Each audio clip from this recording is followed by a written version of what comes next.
वक्रतुण्ड महाकाय सूर्यकोटि समप्रभ निर्विघ्नं कुरु मे देव सर्वकार्येषु सर्वदा। जब रात होती है तो हम एक दिया जला लेते हैं और उसकी रोशनी में खुद को महफूज समझते हैं, मगर उस रोशनी के परे जो अंधेरा है वो अपने अंदर बहुत सारी कहानियां समेटे हुए है और इन्हीं कहानियों को आपको लेकर आता है रात के अंधेरे में।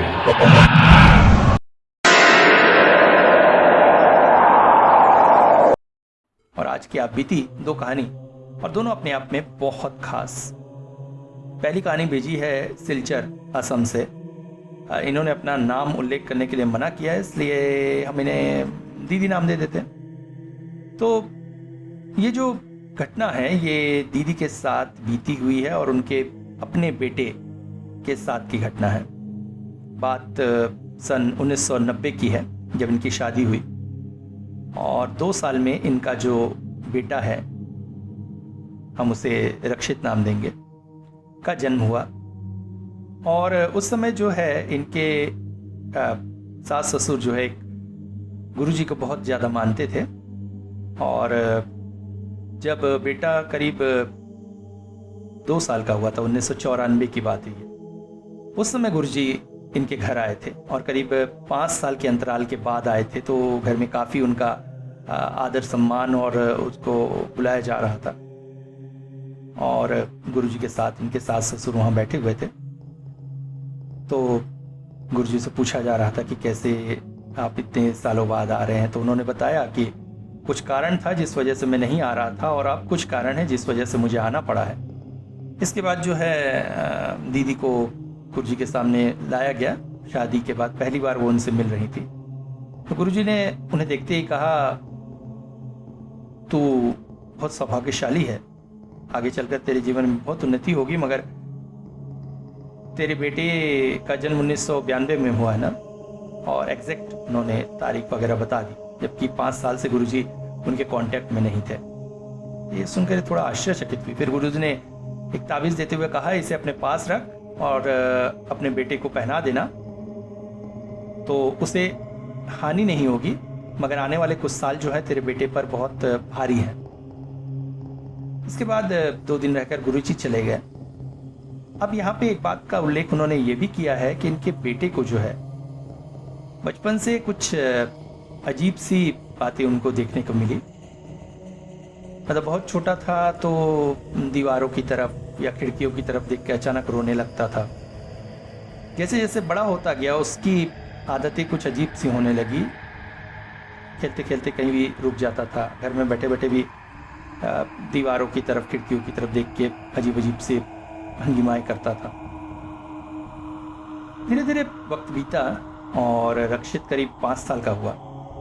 एक दिन अचानक रात के वक्त उनके हस्बैंड जो हैं डॉक्टर हैं और उनको घर आने में अक्सर देर हो जाती है। कभी कभी तो ओटी वगैरह रहने से सुबह तरफ ही घर लौटते, तो अक्सर घर में माँ बेटा अकेला ही हुआ करते थे। तो एक दिन उसने कहा, माँ बाहर का दरवाज़ा खोल दो ना, डेजी दीदी बाहर खड़ी है और वो मेरे साथ खेलना चाहती है। तो इस उम्र में अक्सर बच्चे जो कहते हैं ऐसा इमेजिनरी फ्रेंड्स बना लेते हैं। तो उसकी माँ ने भी सोचा ऐसी कोई होगी, तो उन्होंने उसे कहा, बेटा कोई नहीं है, तुम जाओ सो जाओ, ये कह के। बट उनको बड़ा अजीब लगा कि इस तरह से कैसे वो कह रहा है। इनका वो रूम जो था 1st फ्लोर पे था। तो ये उतर कर आई नीचे और आकर दरवाज़ा खोल के देखी कहीं बाहर सच में तो कोई खड़ा नहीं है। फिर वो अंदर आ गई।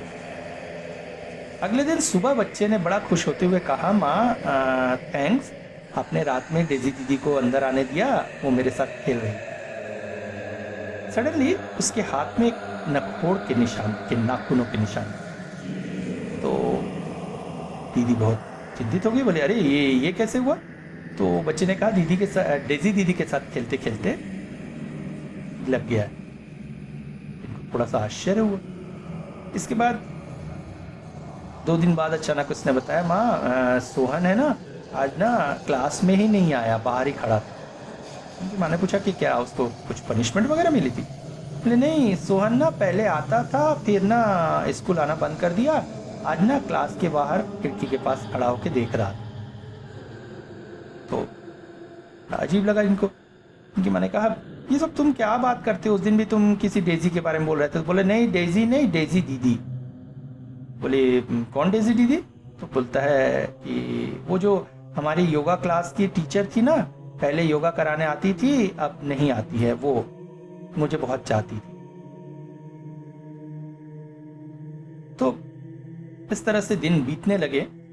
काफी अजीबोगरीब माहौल सा बनता जा रहा था। वो अक्सर अपने इमेजिनरी फ्रेंड्स के साथ बातचीत करता था, खेलता था, बट बच्चों में ऐसी बातें होती हैं, इसलिए इनके पति ने भी ज्यादा ध्यान नहीं दिया और कहा देख लेते हैं, थोड़ा और बड़ा होने पर अगर ये कंडीशन रही तो फिर किसी साइकेट्रिस्ट के साथ कंसल्ट करेंगे।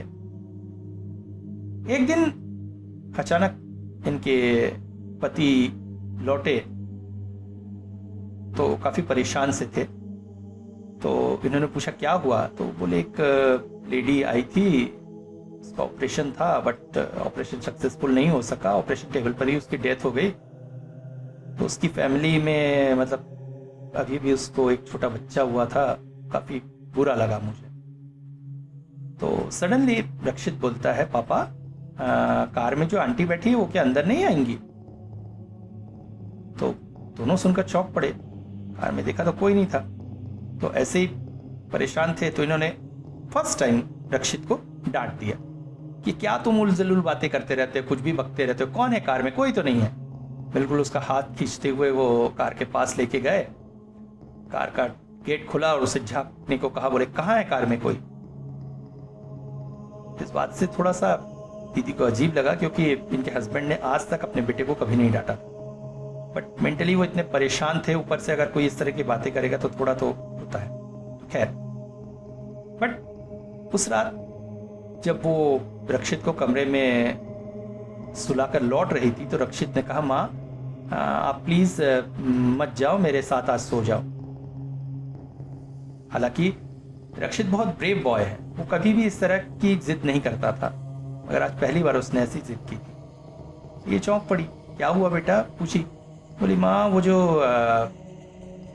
आंटी पापा के कार से उतर के आई थी ना, वो नीचे ही है और नीचे टहल रही है और मुझे डर लग रहा है कहीं वो मेरे रूम में ना आ जाए। मैंने कहा क्या बात करते हो, ऐसी तो कोई आंटी नहीं है। बोले नहीं आंटी है, उनका नाम ना साधना है और वो ना बहुत परेशान है और नीचे टहल रही। तो बच्चे की बात का क्या जवाब देती, क्या करती करके ज्यादा बात ना बढ़ा के ये उस रात उसके कमरे में ही सो गई। बट अब परिस्थितियां जो है, इनको ऐसा लगने लगा था कि नहीं ये तो गड़बड़ वाली बात। तो इन्होंने सोचा कि पहले तो ये पता लगाऊं कि आखिर ये सब बातें क्या है। तो एक दिन इनके स्कूल में गए रक्षित के और उनकी मैडम से पूछा कि मैडम ये सोहन कौन है? रक्षित अक्सर बात करता है, कोई ऐसा बच्चा है क्या उसका क्लोज फ्रेंड? तो जो मैडम ने कहा वो सुनकर सबसे पहले तो आश्चर्यचकित हुए। मैडम ने बताया कि सोहन क्लास का एक लड़का था जिसको हार्ट के वॉल्व में छेद होने की वजह से काफ़ी परेशानी रहती थी। अक्सर वो स्कूल नहीं आता था और पिछले दिनों उसकी जो है डेथ हो गई। सुनकर चौंक पड़ी थी। फिर इन्होंने योगा क्लास में जाके पता किया कि आखिर डेजी कौन है। तो पता चला कि उसकी योगा टीचर थी जो एक रोड एक्सीडेंट में कुछ ही दिनों पहले मर गई। अब तो इनके हाथ पांव ठंडे हो गए कि आखिर बच्चा क्या कहता रहता है। ये तुरंत अपने पति के पास आई और अपने पति से पूछा कि उस रात जो ऑपरेशन टेबल में महिला की डेथ हो गई उसका नाम क्या था? कि पति ने कहा याद नहीं है, कुछ मिसेस एस मित्रा करके था। बोले नहीं आप हॉस्पिटल में फोन करिए और रजिस्टर से निकलवाइए उसका नाम क्या, और देखिए क्या उसका नाम साधना था। पति ने पूछा क्यों, ऐसा क्यों पूछ रही हो? तब इन्होंने सारी बात जो है खुलकर उनको बता दी और आखिरी चीज उनको कंफर्म कर दी। रक्षित ने यह भी बताया था कि महिला जो है उसके पेट में घाव है और वहां से खून निकल रहा है। एक्चुअली ऑपरेशन उनके पेट में ही हुआ था। पति ने हॉस्पिटल कॉल किया और वहां से बात करते करते ही फोन का रिसीवर जो है इनके हाथ से छूट के गिर गया कि उस महिला का नाम साधना मित्रा। अब इनको तो हालत खराब, क्या करें। बच्चा तो स्पिरिट्स देख रहा है, उनके साथ बातें कर रहा है, खेल रहा है। तभी अचानक इनको बाबा की दी हुई उस ताबीज की याद आई। इन्होंने तुरंत वहां से वो ताबीज निकाला और बच्चे को पहना। इसके बाद से बच्चा थोड़ा सा तो नॉर्मल रहने लगा, मगर फिर भी उसकी कंडीशन ऐसी ही। और फिर एक दिन सडनली महाराज का फिर से इनके घर में आगमन हुआ और आते ही इन्होंने कहा कि परेशान मत हो, हालांकि तूने मेरा ताबीज पहनाने में समय लगा दिया, तेरे को तुरंत पहनाना था, तूने इतने दिन वो कर दिया, पर कोई बात नहीं। फिर उन्होंने बच्चे को अपने पास बुलाया और वो ताबीज खोल के एक दूसरा ताबीज उनके हाथों में बांध दिया और कहा कि अब जो है इसको ये चीजें नहीं होंगी और जैसे ही ये 10 साल का होगा इसकी जो है ये कैपेबिलिटी चली जाएगी। हालांकि कहते ऐसा है कि कुछ लोगों में ये मतलब लाखों में एक बंदा ऐसा होता है या बंदी ऐसी होती है जिसको ये कैपेबिलिटी होती है कि वो स्पिरिट्स को देख सकते हैं, उनके साथ बातें कर सकते हैं। और अक्षित काफी हिम्मती बच्चा था, वो उनको देख के डरा नहीं। सबसे बड़ी बात यह है, क्योंकि अगर डर जाता तो शायद उस पर और गलत इफेक्ट पड़ता। ये लिखती है, हालांकि मुझे बहुत डर था क्योंकि कई बार ऐसा होता है कि इस तरह की एबिलिटी जो होती है बड़े होने पे और ज्यादा बढ़ जाती है, या कई लोगों को तो बड़े होने के बाद ही ये मिलती है, पर मेरे बच्चे को बचपन से थी। और शायद ये भगवान का और बाबा का आशीर्वाद था कि सच में 10 साल के होने के बाद से उसको फिर ये चीजें नहीं दिखी। और सब सच में इस तरह की चीजें इस दुनिया में होती हैं। कई लोग होते हैं जिनको ऐसा दिखता है और हम लोग तो ये कहानी बड़ी इंजॉय करते हैं, बट उसके माता पिता की स्थिति हमको सोचनी चाहिए कि क्या होती हो। माता पिता के लिए कितना परेशानीदायक होता होगा अगर उनका बच्चा ऐसा हो। वरदान भी है और अभिशाप भी कह सकते हैं इसको। थैंक यू दीप, बहुत अच्छी स्टोरी शेयर की आपने। और आज की दूसरी स्टोरी जो है वो कनक बॉम्बे से शेयर कर रही हैं। और कनक लिखती है, मैं इसे आपके पास भेज तो रही हूं मगर मुझे पता नहीं आप इसे लेंगे या नहीं, क्योंकि ये दूसरी हॉरर स्टोरी जैसी हॉरर तो नहीं है, मगर हाँ एक लड़की का, महिला का इस समाज में जीवन, उसके दुख दर्द को बयां करती हुई ये स्टोरी है। और मैं आशा करती हूं कि आप इसे जरूर शामिल करेंगे। ये मेरी सहेली रुखसाना के लाइफ स्टोरी है। हम बचपन से साथ रहे हैं और एक तरह से कहना चाहिए एक जान है हम वाली बात थी।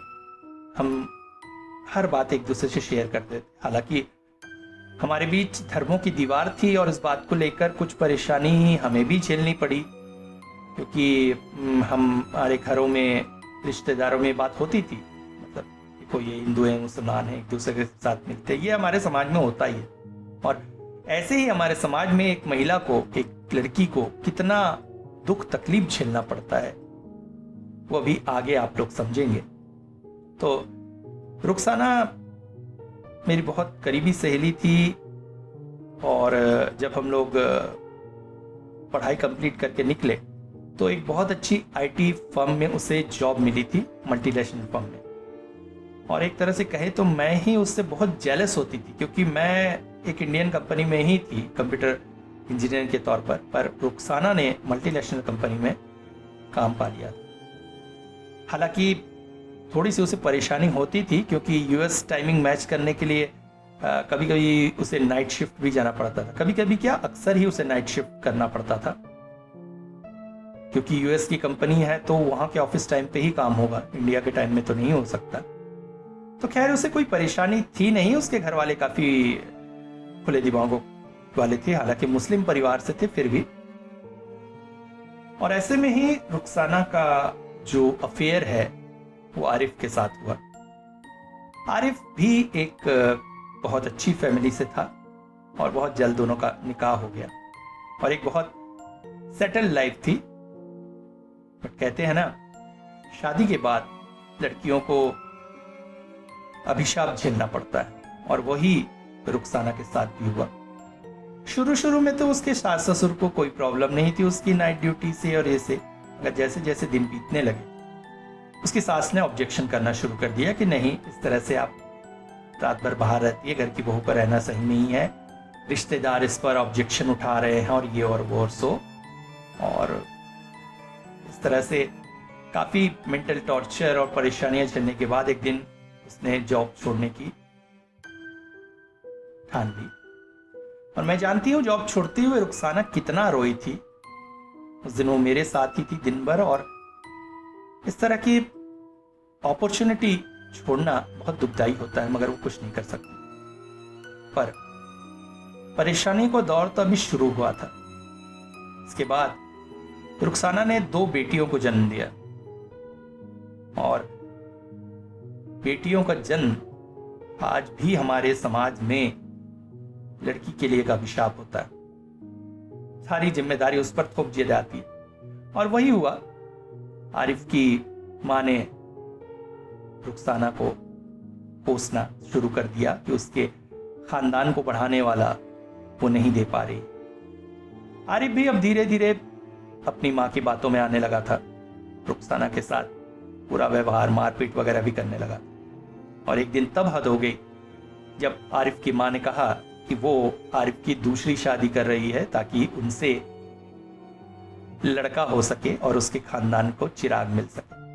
रुखसाना चाहे तो उनके घर में आरिफ की बीवी बनकर रह सकती है, मगर उसे दूसरी बीवी को स्वीकारना हो। रुखसाना एक खुदगर्ज लड़की थी, उसने इस बात के लिए बिल्कुल भी ना कहा और आरिफ से तलाक की मांग करते हुए उससे अलग हो गई। पर परेशानियां अभी भी खत्म नहीं हुई थी, क्योंकि 2 बच्चियों का उसके ऊपर जिम्मेदारी थी, ऊपर से इतनी अच्छी नौकरी भी उसने छोड़ दी थी।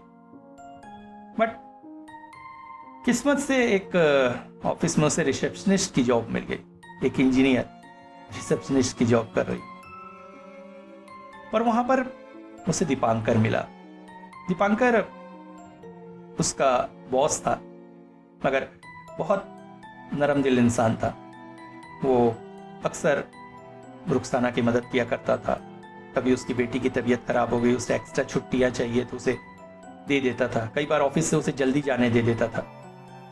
और इसी तरह से धीरे धीरे दोनों के बीच एक रिश्ता कायम होने लगा, जो आगे चलकर शादी में बदल गया।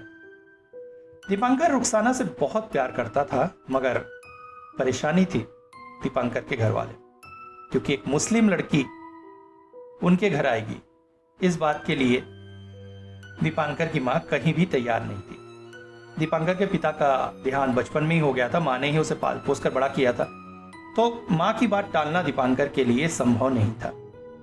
ऐसे में रुखसाना को ही फैसला लेना पड़ा और उसने हिंदू धर्म स्वीकार लिया। अब रुखसाना से वो रीना बन गई थी। जिंदगी धीरे धीरे पटरी पर आने लगी थी। दीपांकर दोनों बच्चियों से बहुत प्यार करता था और रीना से भी बहुत प्यार करता था, मगर अभी भी ना तो दीपांकर की मां उसे दिल से अपनी बहू मान पा रही थी और ना ही रिश्तेदार तो अक्सर मिलकर उससे ताने दिया करते थे कि मुस्लिम लड़की है, घर में पूजा पाठ कर लेती है, घर का माहौल सही बनाती है, छुप छुप कर नमाज तो नहीं पढ़ती है। इस तरह की कई ताने उसे सुनने पड़ते थे। बट इस बीच हम दोनों की दोस्ती काफी अच्छी बनी रही। इस दोस्ती पर कई लांछन भी लगे थे। जब वो आरिफ के घर पे थी तो कई बार ऐसा कहा जाता था कि हिंदू लड़की इसका दिमाग खराब कर रही है, इसलिए ये नौकरी नहीं छोड़ना चाहती है, ऐसा ऐसा कर रही है। या तलाक जब उसने लिया था तब भी ब्लेम मुझ पर ही आया था, मगर हमने कभी अपनी दोस्ती पर आंच नहीं आने दी। जैसे तैसे रीना की जिंदगी चल रही थी, क्योंकि दीपांकर का प्यार उसे बहुत मिल रहा था और सबसे बड़ी बात थी कि आज तक जिंदगी में उसे यही चीज नहीं मिली। पर कहते हैं ना, तकलीफें आसानी से किसी का पीछा नहीं छोड़ती, और ऐसा ही हुआ रीना के साथ। एक दिन मुझे पता चला कि आरिफ की तबीयत बहुत खराब है। एक्चुअली उसने ही मुझे कॉल किया था और वो रीना से बात करना चाहता है, ऐसा करके उसका नंबर मांग रहा था। और उसने बताया कि उसे कैंसर है, दूसरी शादी से उसे कोई औलाद नहीं हुई और आज वो मौत के बहुत करीब है। इसलिए वो एक बार रुखसाना से बात करना चाहता था, मगर मैंने उसका फोन काट दिया और बात करने नहीं दिया। पर पता नहीं कहां से उसने रुखसाना का मोबाइल नंबर ले लिया और एक दिन उसे कॉल लगाया। अननोन नंबर पे रुखसाना ने उठा के बस हेलो कहा तो उधर से आवाज आई कि मैं तुमसे एक बार मिलना चाहता हूं, मुझे कुछ कहना है। मैं रुखसाना ने फोन काट दिया और उसका नंबर ब्लॉक कर दिया। और इस घटना के कुछ ही दिनों बाद जो है आरिफ की डेथ हो गई। ये बात सिर्फ मुझे पता थी, मैंने रुखसाना को नहीं बताया। मैं उसका मेंटल स्टेटस खराब नहीं करना चाहती क्योंकि ऐसे भी बहुत इमोशनल लड़की है वो। बट इसके बाद उसकी जिंदगी में कुछ अजीबोगरीब घटनाएं शुरू हुई। एक दिन वो फोन पर बात कर ही रही थी कि अचानक उसे ऐसा लगा कि फोन के दूसरी तरफ से कोई और आवाज आ रही है जो उससे ये कह रही है कि मैं तुमसे मिलना चाहता था तो मुझसे मिली नहीं। उसने डर कर फोन फेंक दिया। एक दिन ऐसी ही रसोई में वो खाना पका रही थी कि अचानक लोड शेडिंग से लाइट चली गई। अंधेरे में मोमबत्ती खोजकर निकालती तभी उसे एहसास हुआ कि उसके पीछे कोई खड़ा है। कानों में आवाज आई, मैं तुमसे बस एक बार मिलकर कुछ कहना चाहता था, तुम मुझसे मिली नहीं।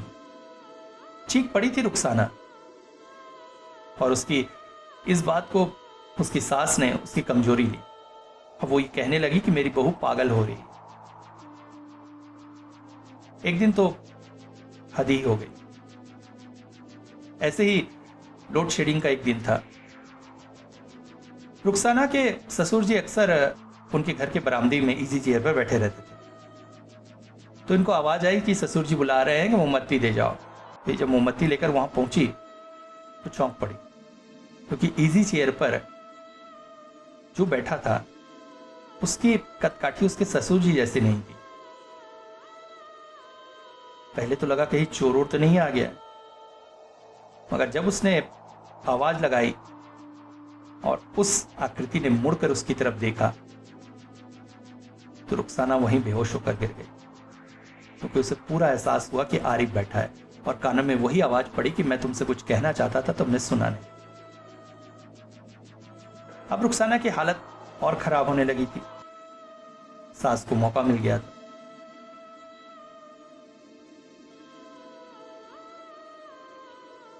और अब तो वो सीधा साफ उन्हें पागल कहने लगी। तब उसने मुझसे कांटेक्ट किया और हम दोनों एक फकीर साहब है उनसे मिलने गए। उन्होंने रुखसाना को देखते ही कहा कि तेरे पति की आत्मा जो है, पुराने पति की आत्मा जो है वो भटक रही है। वो मरने से पहले तुझसे कुछ कहना चाहता था मगर कह नहीं सका, इसलिए वो तुझे परेशान कर। फकीर बाबा ने हमें एक तरीका बताया कि हम आरिफ की कब्र पर जाएं और उन्होंने एक पानी दिया और कहा इसको उसकी कब्र के चारों ओर छिड़क कर रुखसाना वहां बैठे, तब आरिफ की आत्मा आकर उससे बात करेगी, वो सुन ले वो क्या कहना चाहता था। फिर से पानी कब्र के चारों ओर छिड़क कर वहां से चली आए। और ऐसा हमको शाम के करीब करना था। अगले ही दिन शाम को हम कब्रिस्तान पहुंच गए और चूंकि हिंदुओं में कब्र के पास जाना खासकर शाम को लड़की को उचित नहीं है, इसलिए मैं दूर ही रही। रुखसाना कब्र के पास गई और उसने पानी छीटा और वहीं बैठ गई और मुझे पूरा एहसास हो रहा था कि वो किसी से बातें कर रही है। मुझे दिख नहीं रहा था मगर वो बातें कर रही। जो बात बाद में उसने मुझे बताई कि पानी छिड़कने के बाद आरिफ कब्र से उसके सामने उपस्थित हुआ था और उसने रुखसाना से माफी मांगी कि उसने उसके साथ बहुत बुरा किया और शायद इसीलिए अल्लाह ने उसे सजा के तौर पर बे औलाद रखा। दूसरी बीवी से उसे औलाद का सुख नहीं मिला और इसके लिए जिम्मेदार उसके ससुराल वालों ने उसे ही ठहराया और उसके बाद कैंसर की वजह से उसकी मौत हो गई। उसने कहा कि वो रुखसाना से बहुत प्यार करता था। अपनी अम्मी की बातों में आकर उसने जो कुछ भी उसके साथ किया वो बुरा था, पर अब वो उसे सुखी देखना ही चाहता है। और इसके बाद अचानक ही मैंने देखा रुखसाना जो है बेहोश होकर गिर रही है। मैं दौड़कर उसे संभालने लगी, फिर उसी पानी में से थोड़ा पानी छींटकर उसे होश में लाया और फिर कब्र के चारों ओर पानी छींटकर हम घर चले आए। इसके बाद से आरिफ की आत्मा ने रुखसाना को कभी परेशान नहीं किया, मगर समाज वालों और दूसरे लोगों को कभी चुप नहीं कराया जा सकता। आज भी रुखसाना की सास जब पूरी तरह से बिस्तर पर है और उसकी सेवा रुखसाना जी जान से करती है, तो कभी दिल से उसे अपनी बहू नहीं स्वीकार सकी। रिश्तेदारों ने हमेशा ताने दिए। ये लिखते हैं, काश कोई ऐसा पीर फकीर होता जिसके पानी से लोगों के मन बदले जा सकते।